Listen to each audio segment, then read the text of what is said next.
Hi friends, good morning friends. ఎలా ఉన్నారు? బాగున్నారా? నిన్న ఫంక్షన్ అయితే చాలా చాలా చాలా బాగా జరిగింది. సింపుల్గా వేసుకున్నా కూడా చాలా బాగున్నాయి. వంటలు అయితే అదిరిపోయినాయి. అలాగే అందరూ కూడా చాలామంది వచ్చారు. మా రిలేటివ్స్, మా అత్తగారి తరపున చుట్టాలు కూడా నాకు తెలియకుండా వచ్చారు. సర్ప్రైజ్ అయ్యాను ఫ్రెండ్స్. నేనైతే ఇప్పుడు ఇయ్యాలైతే మార్నింగ్ టమాటా కూర వండాను. అలాగే జర్నీ చేసి వచ్చేసరికి బస్సులో నిన్న చాలా మంచి రోజంట. చాలా జనం ఉండే, విపరీతమైన రష్ ఉండే. అసలు కూర్చుందామన్నా కూడా చోటు దొరకలేదు ఫ్రెండ్స్. బస్ స్టాండ్ పోయి ఎక్కినా కూడా అంత రష్ ఉండే. ఇగో రైసు మా సార్కి అయితే ఆల్రెడీ బాక్స్ పెట్టేసిన, అందుకే ఒక పక్క ఖాళీ ఉంది. తక్కువ పెట్టినా అనుకున్నారు.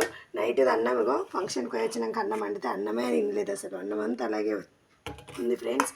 అందుకనే ఫంక్షన్ అయితే చాలా బాగా జరిగింది ఫ్రెండ్స్. దాంట్లో ఏదైనా తప్పులుంటే క్షమించండి. దయచేసి అందరూ సపోర్ట్ చేయండి ఫ్రెండ్స్. ఓకే ఫ్రెండ్స్, మరి